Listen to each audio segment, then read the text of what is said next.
getting close. We're already live. We're up and running. We loaded platforms.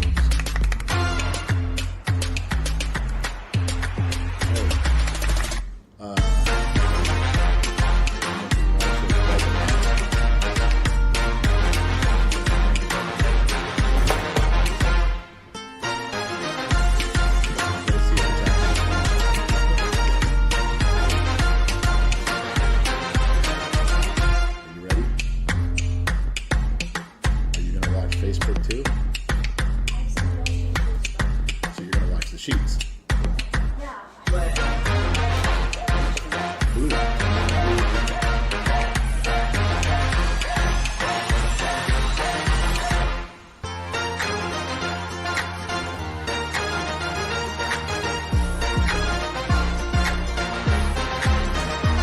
Quick garage.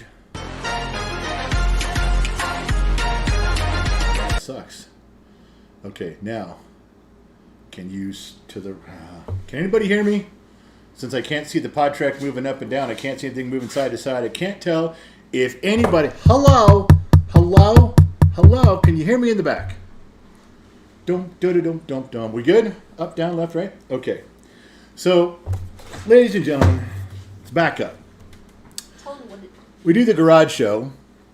We used to do it every Friday. Big on Facebook Blue. Like we were getting, after we'd hang up the show, within the first few hours, of 14,000 people watching, which for us that's an amazing number. That's really high on Facebook Blue. But we've been hit and miss with the show. We weren't doing the world shows, which was all politics. That's a lot of fun. We tried to come back and do the garage shows, and then, well, we moved. We went from Southern California area to Northern Nevada area.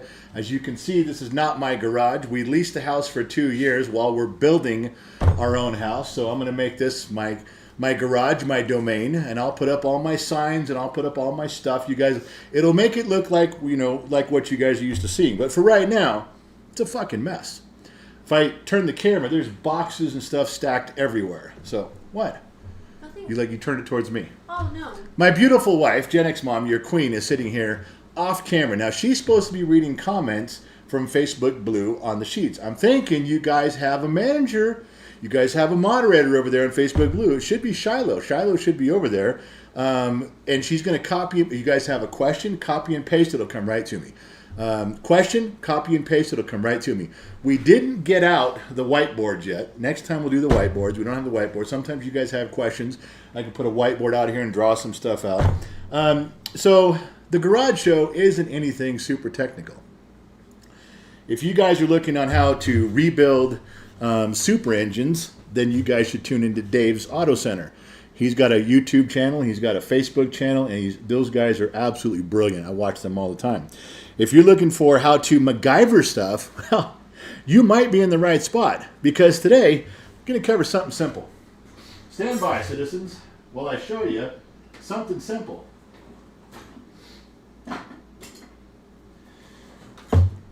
Ladies and gentlemen, this is a screwdriver. You understand this? This is a screwdriver. Now, this is a right-handed screwdriver, okay? If you're looking for a left-handed screwdriver, well, two things have to happen if you can't tell the difference between a left-handed screwdriver and a right-handed screwdriver, which means I'm going to have to write a book, and you're going to have to pay for the book. I'm going to charge you $39.95 for the book. It's going to explain all the differences between left-handed and right-handed screwdrivers, and when you're done, you'll be an expert. But for right now, I thought I would present to you. You can't touch this. No, it's mine. This is a Snap-on. It's a well-used, very good quality right-handed screwdriver. Thought I'd bring that to your attention right now.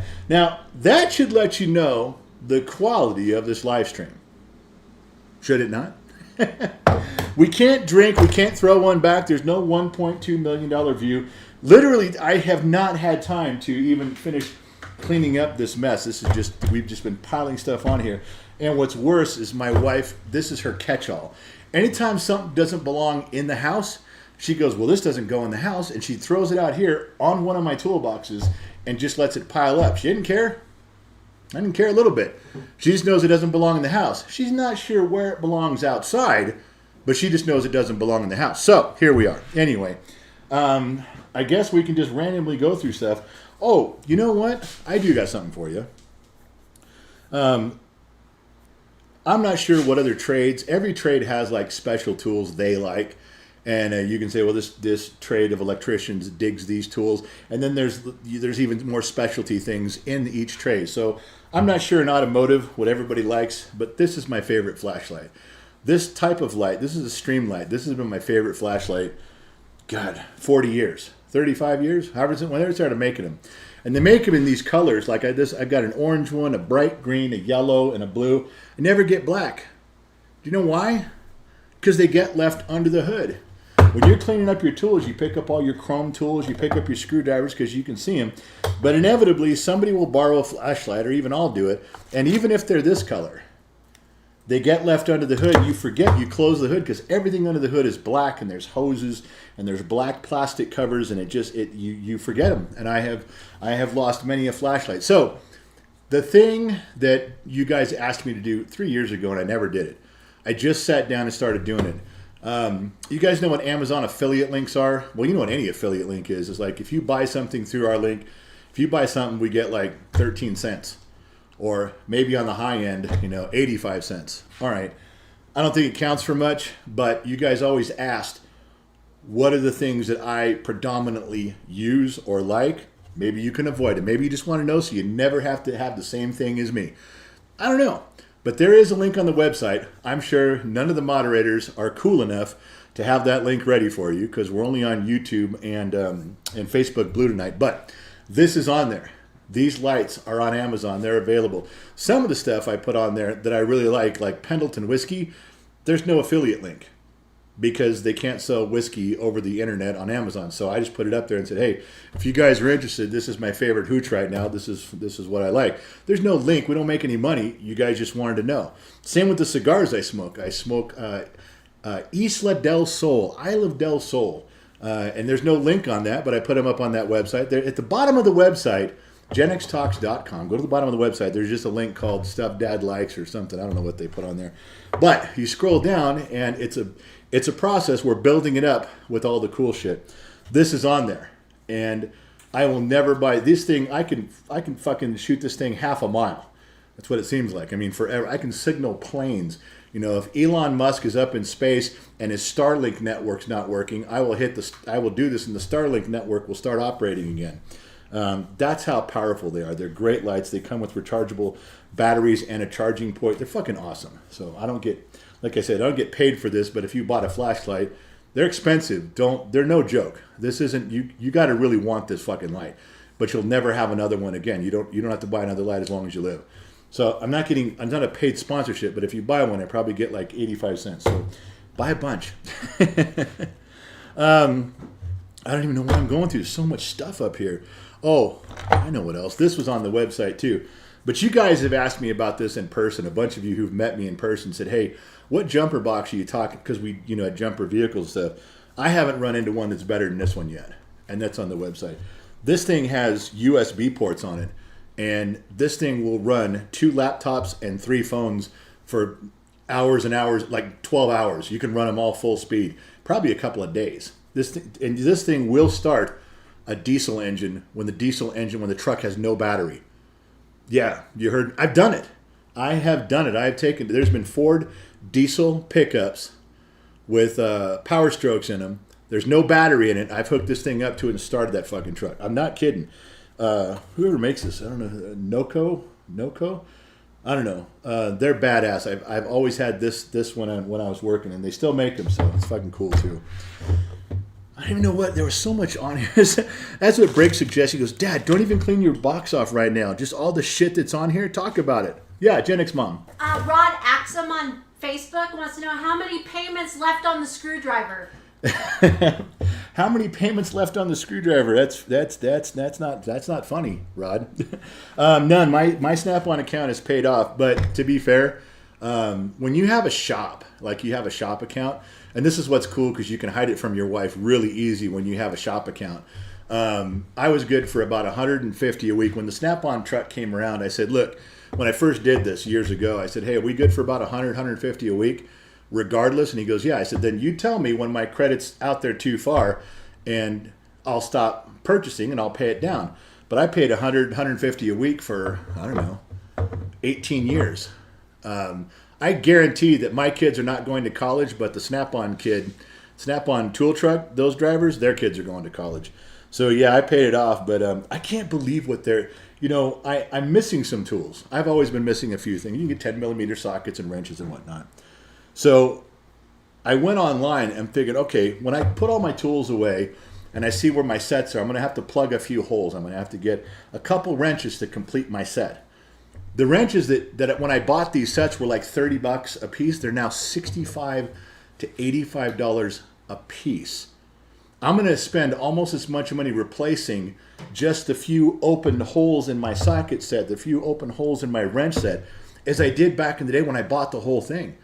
It's absolutely insane. So some of the stuff I'm not going back Snap-on with, but most of it I'm filling up the way it came. Yeah. Darius wants to know, you got a radiator cap for a 67 VW Bug? A radiator cap for a 67 VW Bug. I think I gave away my last one, but I do have the tool that removes it, and I have the pressure test kit for that cooling system. So that's a big thing. Yeah, if you ever see steam coming out of under the front hood of your Volkswagen, just leave it for a professional. He's right. They're hard to find, those radiator caps and those tools. Steam coming out from under your. Don't even open up the front hood on a VW Bug. If you see steam coming out, just tow it and have somebody check it out. A guy like me, I've got all the tools. I'm a trained professional. I even have my certification somewhere in Volkswagen Bug radiators. I think I was good from 63 to the Super Beetles of 72, 73. Those were my certifications. I'll charge you fairly. Okay, no disappointments there. You'll be happy with my work. Gen X Mom. Graham Gordon wants to know, what is the first tool that you had in storage that you said, damn it, and had to go get it out of storage? My wife's chastity belt.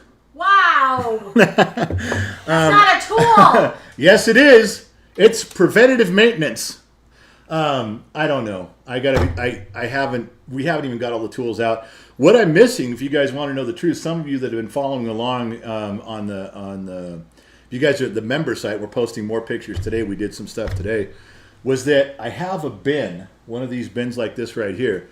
All of my cordless tools are in it. We unloaded this box, top drawer, put all the cordless tools in it, and we've gone through. I've sent Briggs front and back of these storage units. He goes, Dad, I can't find the box. It's not like somebody stole it. I just believe that we haven't found it correctly yet, but we have not found all of my tools like that. This drawer should be filled with tons of DeWalt and Milwaukee and Snap-on cordless tools, and it's got 3 in there, and I should have like 40. Yeah, Gen X Mom. Mike Webb on YouTube wants to know, what's the worst car you have ever worked on? Audi.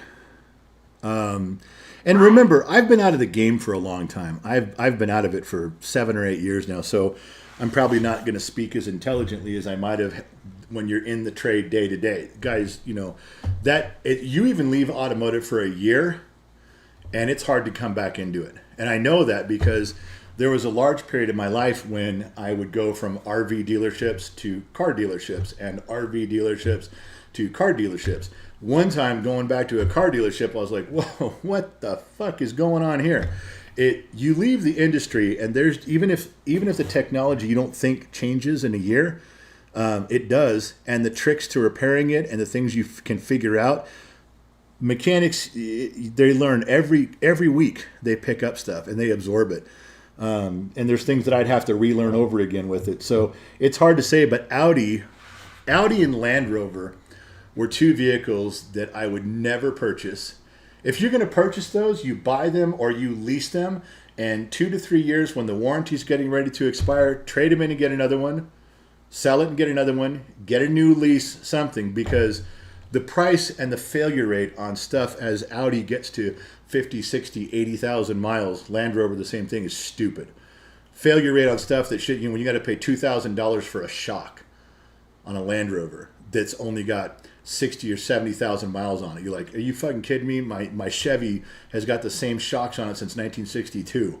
It's that drastic of a difference. So those are the ones I hated working on. Super complicated. One more thing on Audi. there was a whole series of Audi that we would work on, and they would have vacuum tubes and God, that's not right to say vacuum. Intake manifold. They had hoses everywhere, and if one was cracking and going bad, it was $1,300 to replace all of them, because all the rest of them have that many miles, have that many summers, have that many winters. That's how I'd have to explain it. So look, I can fix this little hose right here for like $60 and we're down the road. But look on your out. I brought the customer out. Look at your car. Look at all these other hoses that go under and around. They're buried. And I would say all of those hoses are about to crack. They all have the same mileage as this one that failed. They all have the same summers and winters. They're all going to go. Now, do you want to do them piece by piece as we go along, or do you want to do them all at once? I give the customer the choice, but those are the choices you have to make. When you have those cars, there's just stuff about them that I'm telling you, just lease it for a couple years and have fun with it, fine, and then turn it back in. Don't let it become a problem. Yeah, Gen X Mom. Richard Hash on YouTube says, not sure what equipment you are using tonight, but your video and sound is fantastic. Oh, well, thank you. We are using, my son, I stole this from his room, this Hyper mic, which he loves. He loves this thing for gaming, although now he's switched over to a headset because he's serious. I think he's trying to turn pro. But I stole this from him, and he helped set it up tonight. He goes, Dad, it's going to work great. The camera is an Osbot. In fact, if you guys want to know the truth, the kid set up on the website, genxtalks.com, scroll to the bottom, one of the things says like studio gear, and it shows you each thing that he upgrades, and now we're using this. And it's got it on there because people have asked so many times. So there you go. I'm glad you like it. I'm glad you can see. Yes. Kristen Hartman on YouTube. General, I test drove a 2022 2500 Ram Tradesman today. Thinking about buying it. Any inside intel on those? Dodge 2022. Yeah, Dodge. The two big problems that are hereditary in Dodge trucks are they don't have real strong front suspension steering. Wears out kind of bit. I think it's the geometry. When if you had a Ford, a Dodge, and a Chevy all up there, even if they had short, long arm suspension, you could see them all very similar. They all have drag links. They've all got tie rod ends and steering boxes. If you look at all that stuff on there, it just looks like the geometry doesn't look the same on Dodge, and they do tend to wear out faster, especially if you ever put oversized tires or you ever put offset wheels on them. They just have a tendency to wear out three times as fast as everybody else. The other one is that, again, going back to Dave's Auto, I've learned so much from that guy. They're just the badass in the entire country. If I was ever driving through Salt Lake, I would sit out in front of that guy's shop just to shake his hand one time. That's how much I respect that guy at Dave's Auto Center and his crew. But if you're going to get a Cummins engine, you're going to get a diesel engine there are some hereditary problems that cost thousands of dollars because of the design. And there's very few places in the country that can take them apart and fix them.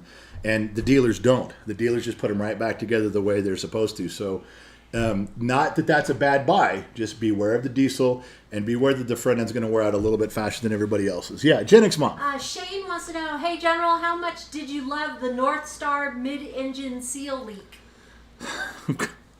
Who's trying to fucking ruin my day by bringing up North Stars? My God. You know the biggest thing on those, the seal leak was terrible. What about replacing the spark plugs on it? What about having them that you got to sleeve every single one of them, that you might as well just pull the motor out and rework the heads and then set it back in? Oh my God, Cadillac sure made some fucked up mistakes. There's one worse than that no one's brought up. There's one way worse than the North Star, but you have to go back in time a little bit, but no one's brought that one up. Gen X Mom. Shai would like to know, what made you decide to be a master automotive technician? You got to tell that story. I didn't. It actually was, I was working on cars because it's all I knew how to do. And I worked on a lot of RVs because my grandparents had an RV and I'd always go camping and stuff with them. So my grandfather was very hands-on, and I learned a little bit about refrigerator, a little bit about heaters, and and then you're doing stuff with your grandpa all the time on cars and trucks. And then you get to know you're traveling in a group. They were a group called the Valley Vagabonds. They were, they were all retired in the San Fernando Valley. They were retired. They had a little logo. I don't even know if the Valley Vagabonds exist anymore, but at the time, they were the original members. There's like 12 or 15 of them, and they would all go camping. One guy would say he would be the wagon master, as they called it, and he would pick where you go and tell everybody, here's where we're going. I made the reservations, and everybody goes to Tehachapi, or we all go to Carpinteria. Anyway, you get to know, as you're growing up, everybody else's RV problems. You start learning and fixing those things. So by the time I got to be 17 or 18, I started working on cars. My first job, officially working on cars, was at AAA Automotive in the San Fernando Valley. It was on Woodman and Saticoy behind the Tasty Freeze. And it was so funny. I was talking about this 3 years ago. And I was describing the guy I worked for, Ray Trevino, is this old Mexican guy. Nicest guy in the world. And he hired me on as a mechanic. And I'm show up with my Craftsman toolbox, about this big. And I walked in and said, hey, where do I put my tools? He goes, back in the fucking trunk of your car. You're sweeping up. So I was sweeping and painting equipment and mopping up for 2 or 3 weeks. But Ray was a great guy. And the reason I'm telling you this is because 3 years ago on a live stream, like the day after, his son contacted us and goes, Ray's my dad. And he was retired, of course. He was in his 70s. He goes, but I played the live stream for my dad. He remembers you. And it was just a chilling moment that Gen X Talks as a brand was able to reach that. But I kept going. I started doing cars, and then I'd go to RVs, a dealership, and then cars. And I was in it about 4 or 5 years, and I'm going, God, I need to get a career. I gotta go back to college, and I gotta figure out something to do as a job. And my wife says, you're doing it. It's like, what? She goes, you can be a mechanic. I'm like, wait, I can be a mechanic my whole life and no one's going to say that no, you can be a mechanic as a job. What? Are you sure? Because this just seems like a hobby. And like, no, you don't got to go back to school to be something. You are something. I said, fucking A. I mean, that was the happiest day of my life going, yeah, okay, I could just be a mechanic. I'm already one. Yeah, Gen X Mom. We have a couple guesses on the other engine thing that you were saying. Oh, from Cadillac? Yeah. Yeah, they said, hey, General, I'm guessing it's the Ford Pinto engine. Am I close? That was Ford Pinto engine was not in a Cadillac. This is another Cadillac engine. The Cadillac 468 engine? Who said that? Shane. Shane got it right. God. That 468, what a 4.1, 4100. Cadillac makes an aluminum engine. I think this was 80 or 81. And they have the bright idea that while you're going down the road, computer is going to shut off some of the cylinders so you save gas. Now you're cruising on the highway, you get up to 75, you can just run on 4 cylinders. You only need 4 cylinders, but every time you tromp on the gas, the other cylinder's got to kick back in. Plus, they didn't design it right, so those cylinders are running dry, they're running hot, they're melting. It just, oh my God. And every time you overheated one of those, you couldn't rebuild it, you couldn't fix it, you couldn't sleeve it.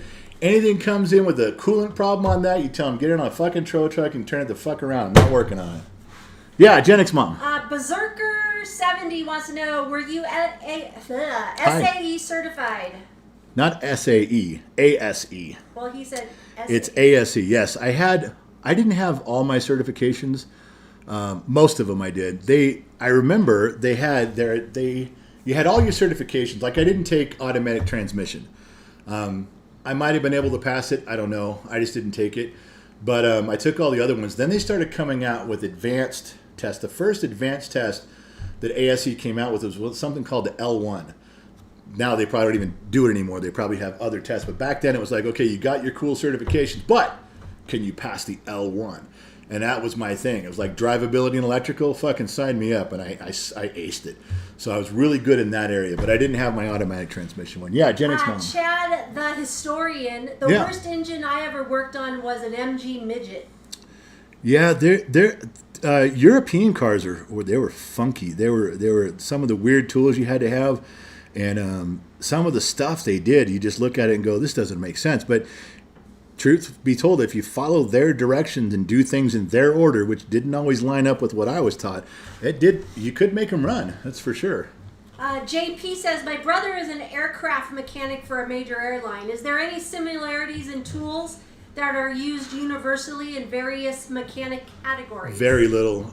Airplane guys, they're in a whole different world. I mean, we all have screwdrivers, we all have wrenches, we all got pliers. I mean, there's some basic stuff, but yeah, airline guys, they live in a whole different world. Aviation is its own thing, for sure. Montana Mama on YouTube, opinion on Volvos. One of my foster moms had a boyfriend who was a big dog for the company in Salt Lake City. What's your opinion on Volvos? Volvos got better with time. They were the first engine I ever saw that was a real pancake motor, and not talking about Volkswagen pancake engines like in squarebacks. Not that. I know what you guys are saying on that. No. Listen to what I'm telling you. But I worked at a dealership. I worked at Jim Marsh Mazda in Vegas. It's probably still there. And Jim Marsh Mazda, it was also sold Jeep and they sold Volvo. And so I was the Mazda guy, worked with the Jeep guy, and there was a Volvo guy here. Sharp guy, a little older than me at the time. And he would pull out these motors and he would reseal them. And when I say pancake, I'm not kidding that the oil pan came off in 2 or 3 pieces. Then there was a girdle for the block, then the block. So now we're up to 5 pieces. Then the cylinder head had this head, and then there was a piece before the valve cover. The valve cover was 2 pieces. You see where I'm going with this? I mean, when you look at the exploded parts view, if you went from the valve cover back down, it's like, okay, there's 11 gaskets that are going in there. I call them the pancake motors. They got better as time went on, but when I was around the Volvo people, they were saying the V6s were trouble. Stick with the 4-cylinder, but you can't tow a trailer. You're not towing anything with it.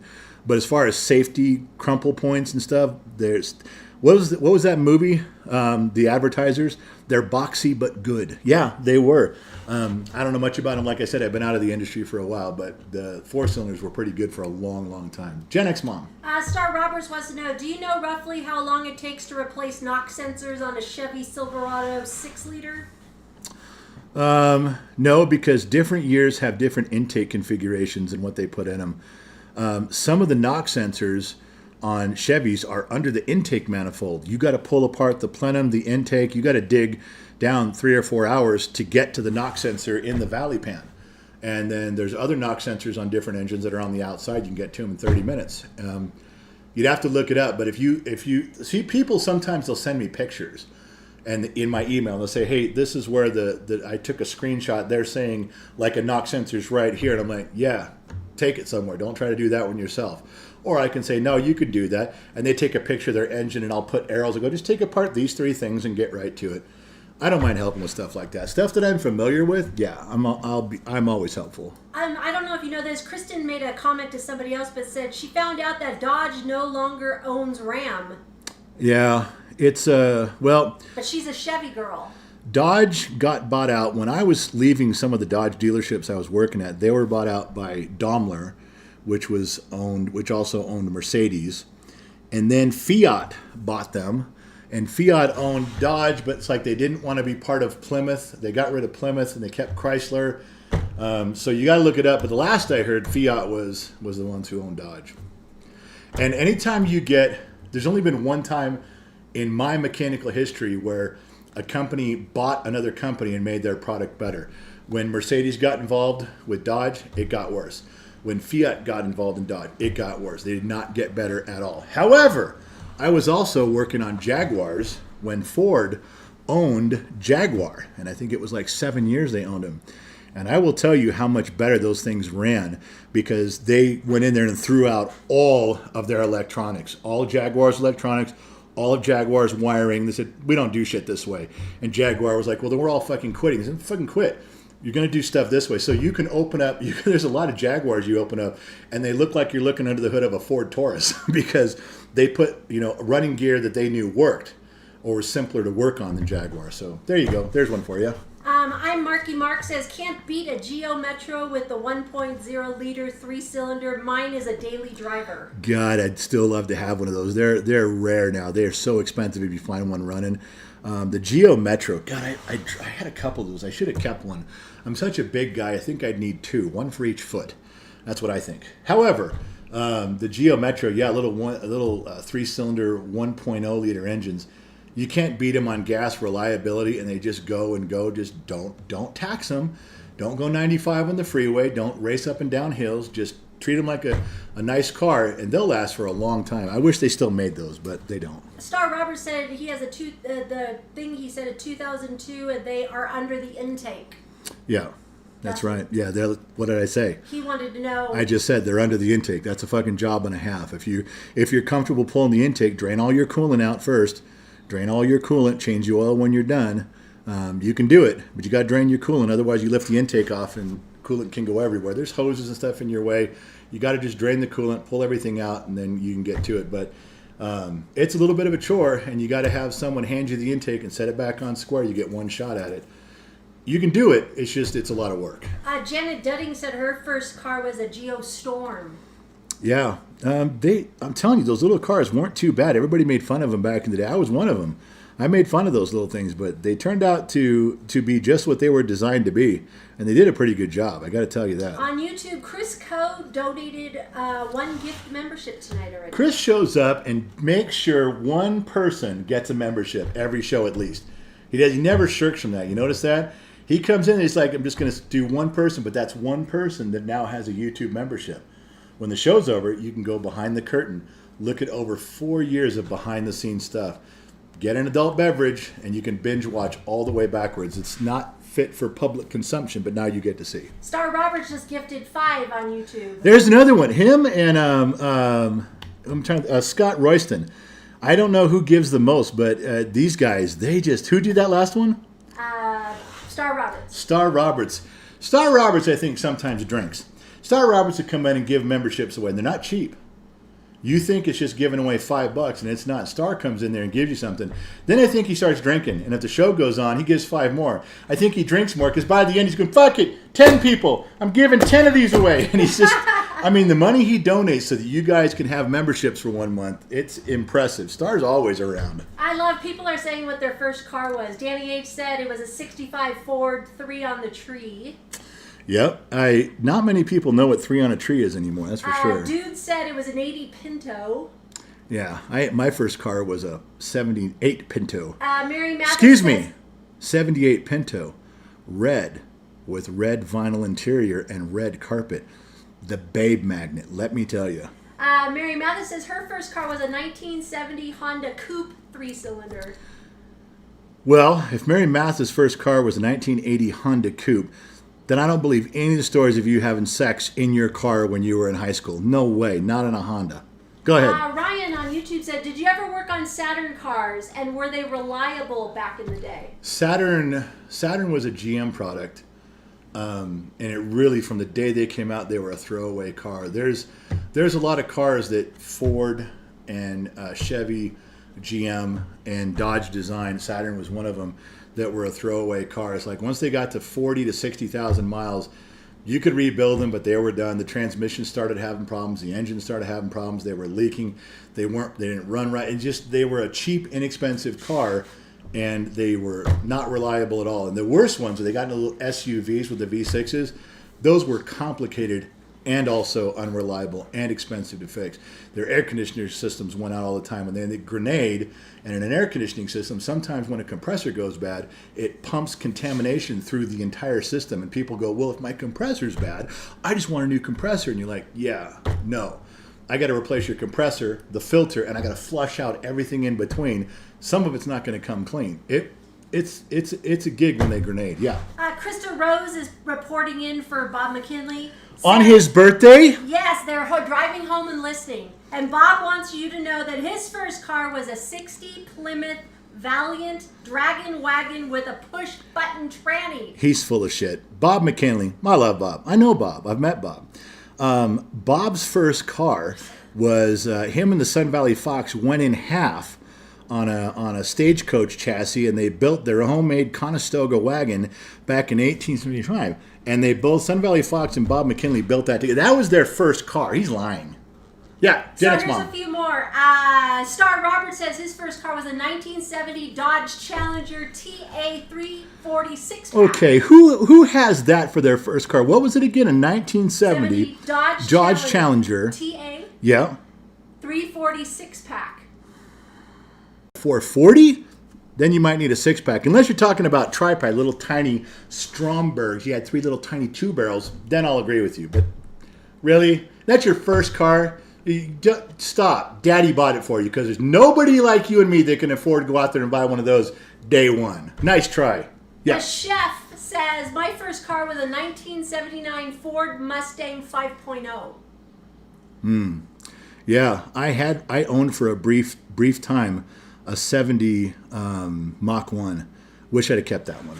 Yeah. The Truth Is Out There says best car was 1986 Oldsmobile D88 diesel wagon with limited slip rear differential. It was a winter tank, perfect for snowboard trips. Okay, there is nothing about that sentence that was right. Say that again where everybody can hear you. Best car was 1986 Oldsmobile D88 diesel wagon with limited slip rear differential.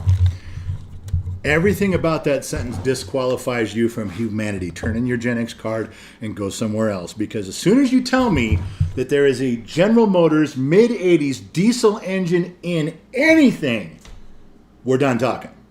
And I don't care what you say, because that was a loosely converted 350. Like, well, we'll just change the compression ratio and we'll make this a diesel engine. And it didn't fucking work at all. Yeah, Gen X mom. Kristen Herman says, my first vehicle was a mint condition 1976 Chevy Scottsdale Big 10 that I bought from my dad. Wow. That's a good buy. I didn't care what you paid for it. That's something worth having for sure. Dog Company Ranger said, just dropped $2,500. I'm replacing my daughter's whole AC system on a Cadillac SRX because of contamination. Yeah, and they, the bad part is that mechanics know they can sell you on that if you don't know. I mean, and who's to say? If there's some systems I've done where I blow through them like, hey, they're not contaminated, there's nothing coming out. I call the customer back, say, look, if you give me permission, I'm not gonna blow through everything in here. It looks pretty clean, and this will save you $700 or $800, and they usually do it. But as a mechanic, there's two things you don't know. They could always say, most of the time you're okay, but yours turned out to be contaminated. Yours turned out to be expensive.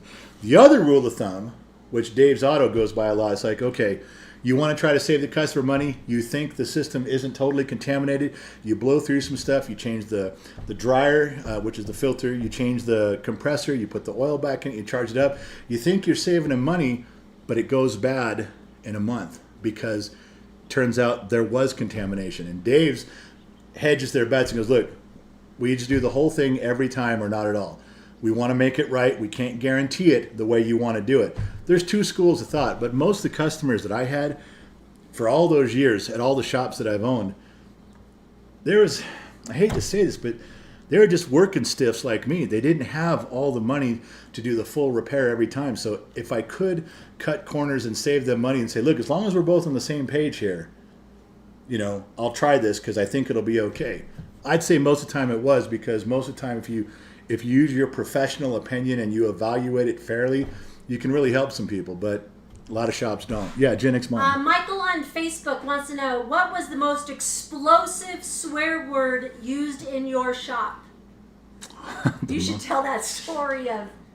I tell you something, I don't know what, I think I've heard it all, probably said it all, but my wife, your queen, worked with me side by side down at the shop for about 1.5 years. I needed some help, and I will tell you the two things that I remember from this. One, I'd been working and owning shops and doing stuff for years, and she comes down there, and she was down there maybe a couple of months. And this is the first thing. There's two. One is she came home, and we're sitting around the dinner table, and she goes, I got to tell you, I never knew how hard your job was. She goes, I have no idea how you put up with customers. She goes, I can't believe you roll out these electrical schematics and you're finding problems. And she goes, I had no idea, because she sat at home. She had no idea how tough my job was. There's probably a lot of you out there, your wife has no idea what you go through during the day on how hard your job can be. They just don't know. But I had a chance for her to go with me for over 1 year. And within the first month, she said, I'm never going to bitch at you again about how you work and the money you make or you don't make. She goes, I had no idea it was as bad. That was one. The second one is that she learned real fast how to cuss and fit in. Real fast. Are you using your phone? Can you tell Briggs to bring out my water? Yeah. I'm starting to start. I have to stand. You guys normally garage shows, I sit and stand and sit and stand. I have no stool, so it's really wearing on me, which is why I'm sweating too. But she was working down. This is part 2. She learned how to swear and cuss. It started with the parts people sending you the wrong part. She called up the parts house and go, "Hey, I'm asking for this deal. You sent me the wrong one 2 times. I gotta fucking come down there and pull the part off the shelf myself. What the fuck, man?" I mean, she's getting mad. So she starts cussing like a sailor at work. I was out running an errand and I come back and the next door neighbor was this welder guy, old crusty welder guy. I don't even. His name was Tim. I don't know. And I pull up and they're screaming at each other right out in front of the front door of my shop. So I get out and I'm listening, and Tim knows me. He goes, "You need to tell your secretary here not to fuck with me." And I go, "What is the problem?" And she goes, "I parked my car, or her car. There was a car she's moving out." Thanks, my guy. Yeah. She says, "I pulled this car out, and she's parking it in the street on the curb. But the bumper hung over his driveway, maybe 6 inches. And, you know, the driveway goes in the street, and so there's a little down part on each side. Maybe she was over 6 inches, and he was having a fucking fit. He goes, "Well, you know, I could hit that and on." And she's all, "Oh, go fuck yourself. If you're such a pussy, you can't drive around that bumper. If you need the whole driveway to come in, fuck you. You're not a man. You're a pussy." And I'm like, holy shit. And I go, "Tim, she's kind of right." He goes, "Well, I don't care. You just need to fire her." And I go, "She's my wife." He goes, "Oh." And she just had this smirk like the Cheshire cat, like, now what? She'd already beat him down with logic and cussing. He was wrong and stupid. And now he knows that she's not going to get fired. He's like, "God, fuck." So he left. But he steered clear of here the whole time. Anytime he saw her at the shop, he stayed away from her. But those are 2 most vivid memories I got of her being down at the shop. Cuss words I've heard, who knows? But I remember those. Thank you out to the Disney kids, Scott Royston and Christina Dvorak. They all gifted 5 memberships apiece. That is great. That is so cool, you guys. Thank you for doing that for our members. Berserker said his first car was a 1970 Pontiac Firebird he bought for $500. Yeah, it wasn't until the mid to late 70s they started going through. Remember the gas crunch? When they were running out of gas, we had gas lines in LA where you could only get gas on certain days of the week. And manufacturers were building cars that had low compression. You could buy a brand new Camaro that couldn't get out of its own way. You buy a Trans Am, they barely get on the freeway. They just built them, but all smogged way down with lower compression. But 70 was still good. Yeah. Dodge Co-Ranger for $10 on YouTube. My son has a 1996 F-150 with an automatic tranny, E4, E40D. E4OD. E4OD. Any suggestions on how to fix a hard shift? Call Ford and they'll tell you, hey, a hard shift is a good shift. Now that, what year was 1990? 1996. 96. So there is an adjustment you can do. There's a pressure solenoid in the tranny on that chooses how hard and when you shift. But also, I think 96, they'd already gotten away from... The old ones used to have a vacuum module with a vacuum line. The hard shift was that. Or a super soft shift was that, replacing your gun. But 96, the E4OD, I'll tell you, if you want to call somebody on that, call Monday, call Brandon's Transmission and talk to... You don't got to talk to Brandon, but you can talk to anybody. Tell him the general from Gen X Talk told you to call. Brandon is the best transmission builder in the country. I've never seen anybody as talented as Brandon. Yeah, if you call him, he's in Bakersfield, California, and call him and say, "Hey, I got a hard shift on this. What's the most common thing?" He'll tell you 2 things to look for. Both of them are going to be right. He nails it with that. He'd be better off. I'll steer you in the right direction. So tell him I told you to call. It'll be fine. Yeah. Diabolito on Facebook. I'm not sure what truck to buy. First is a Dodge Power Wagon 2500. The second is a 3500 Ram diesel. What do you think? I would not go with... Well, apparently we're just doing Dodges. That's your choices. If you're not going to... First of all, if you're not hauling a trailer, if you're not pulling a fifth wheel, okay, you don't got a gooseneck in it, why do you need a dually? They are hard to park. They burn up a ton of gas. Don't do the dually. You had one. Oh, I've had them. Yeah, I've had it. I've had to do it. You go everywhere you go. You got to park a mile away because it's difficult to park those fucking things, and they chew up the gas like you wouldn't believe. They look good. Mine was a black GMC, just like Lethal Weapon 1. That was mine, exactly like that. But boy, I tell you, I never bought another one after that because never needed it. If you're calling something and you got a fifth wheel, yeah, dually's good. Gen X mom. 30 carat. 30 carat. My first car was a 71 Crown Victoria. I could fit 7 people in passenger compartment, 4 in the trunk, boot, total party car. Yeah. That's a big boat going down the road, wasn't it? Yeah. Sean, for notes on YouTube, General, have you worked on any Model A cars in your shop or other dealerships? No, Model A's, but I've worked on a ton of them. In fact, the Sun Valley, I have such an extensive history on older cars now because now I'm older and old guys are moving on in life or passing away. Sun Valley Fox said if I ever get my house built and a garage set up, there is an entire industry up here in Reno that would love to take hot rods and old cars not to a shop in town. They'd love to find a mechanic who just tinkers on this stuff, and I'm well versed in those. I've still got flathead stuff here from 2832. I still have them. Yes, is your answer. Marine had made a comment. The worst truck ever made was the 1991 Ford Ranger XLT. The clutch master cylinder was so hard to push in that it eventually broke through the engine firewall. Yeah, guess what? They had it took probably 7 years to figure out, for our industry, to figure out how to bleed the clutch system out of that. There was times I would take the whole Ford Ranger on a rack that lifts up a car and just lift up the front end till the bumper was touching, trying to get the air to come out of those systems. I don't know what, they finally corrected it, but it took 4, 5, 6 years. I mean, even the dealerships. The dealership, you know what the dealership told me? Said, okay, you bleed the system out the way you normally do. And you know how when you're normally done bleeding the clutch system, you got all the air out of it, and you still have no clutch pedal? I said, yeah. He goes, leave it sit in the parking lot. The next day, I want you to come out, stab your foot on the clutch all the way to the floor one time and let it out. Then lock it up and leave it. Go back the next day and do it again. I said, well, how long do I get? 6 days. 6 days in a row. And on the 7th day, you'll have a clutch. I go, what kind of a fucking explanation is that to tell my customer I'm done with your truck, but it's going to take 6 or 7 days to bleed it out so your pedal works? I mean, the stuff you'd hear about with those guys, even at the dealership level, it was not easy. And don't even start with, oh, you need a pressure bleeder. Oh, you need a pressure bleeder, a good vacuum bleeder. Fuck off. You don't think we tried that? You don't think we knew about pressure bleeders? You don't think we knew about vacuum bleeders? You think those are like something you know about and we're just so dumb we didn't? We tried those. Nothing fucking worked, I'm telling you. Anybody who's gone down this road could raise their hand and go, there was a time. There wasn't shit you could do. Yeah, Gen X Mom. 2 things from Kristen Hartman. She said her dad used to say avoid the dually if you can because it reduces fuel mileage and equals extra tires to buy when they wear out.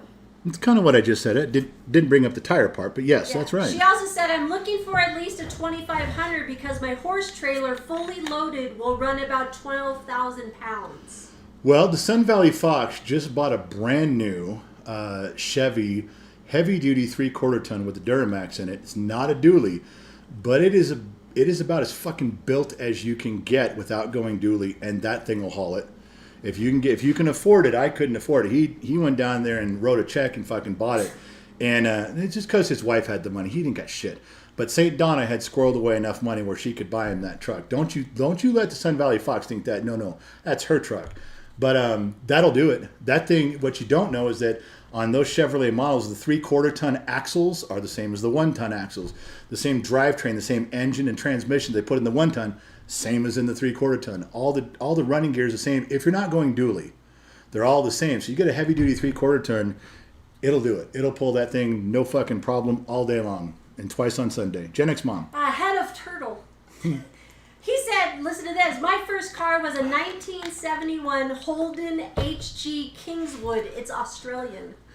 I'm sorry for your luck. I have no fucking idea what that was. The only Australian car I was ever interested in as a kid was we were all trying to figure out what the Mad Max car was. It's a Torino. No, it's an AMC Javelin. What a mess. Other than that, I have no knowledge of kangaroo cars. Kangaroo cars? I don't. Crisco goes, anyone remember the 70s and 80s truck commercials where they actually showed hauling and towing The Yeah. competition? I think they had a Ford. I'm going to get it wrong. They had a Ford. They put a Chevy truck sideways in the back of a Ford, and they towed a Dodge up a hill. Or the other way around. Chevy put a Ford. It was one of those. One of the big three put the other two in tow and in the back and towed them up the hill. They're saying Holden is Chevy. I don't remember. I don't know. Handyman Mac says, I'm 39 and my first car was a 1965 Buick Skylark Special 2-door. That's a good car. Hard to find those. Yeah, that's a great car. Good stuff there, Maynard. Let's see. By the way, I just want to bring something up about old cars versus new cars. Notice they got rid of bench seats. I'm pretty confident whoever the genius was that decided that cars don't need bench seats anymore probably never had a girlfriend. Next. Michael over on Facebook. What car or truck would you have now if money was not an issue? Well, money is no issue. I just go to my wife. I bought we bought a year and a half ago now. We bought a GMC. We were Ford, Chevy, Dodge, and I prefer the General Motors product line. They're simpler to work on, very reliable. I did not get into the engines that have the recalls. I knew that I wanted the 5.3. Every truck manufacturer has their own issues with transmissions and engines. They got problems across the board. However, I know that through my experience at the dealership level and the vehicles, that a half-ton four-wheel drive 5.3 GMC was the perfect vehicle for my wife and I. It does everything we want it to do. It pulls my trailers flawlessly. I just put it in four-wheel drive today. I was barking the tires. I was chirping things, trying to get through the property today, hit some soft spots, put it in four-wheel drive, walked me right out. And that's just with the street tires on it. I mean, they're just fucking reliable. They're easy to work on. It's the same basic design that GMC's been building these trucks for, 60 or 70 years now. So I got mine, and then Sun Valley Fox went on, he got the Chevy version. Same thing. He picked heavier duty with a diesel engine, but it's the same interior inside, same trim packages. All their shit fucking works. It just does. For me, that was my deal. Listen, I'm not sure how long have we been on right now. 50 minutes. I'm going to call it a little bit short today. I don't know if you guys noticed, but I'm sweating. I'm hurting real bad because I don't have a way to sit on a stool and stand and sit and stand. I've been talking the whole time. Thank you for joining us on a garage show again. Like I said, it's just about right-handed screwdrivers and shit. If you came here to learn some deep intellectual theological stuff about the inner workings of something, you're not going to get it, man. This is nuts and bolts, street level stuff. We're just talking here, having a good time. I'll answer your questions. We'll talk about cars and stuff. If I know something about something, I'll tell you. If I don't, like with Brandon's transmission, I'll point you in the right direction. I still know people that know a ton of shit, way above my pay grade. That's all. I don't know where else to go with this. Thank you guys for tuning in. Thank you guys for hanging out with us. I appreciate you. Remember two things in life. Number one, wherever you go, there you are. And number two, I'm going to say I'll catch you guys on the flip side, but then I got to instruct her how to go through all this and what to do. So anyway, thanks for hanging out with us. We'll catch you guys around. End stream. You got to go to the one that says end stream or end over there on the left. See where it says, scroll. You're going to have to scroll. And bring it to me. God damn it. You know, it's moments like this when I'm reminded of one of the greatest philosophers of the 20th century, Iceman from Bodfish, who said the immortal words, chicks, man. Chicks.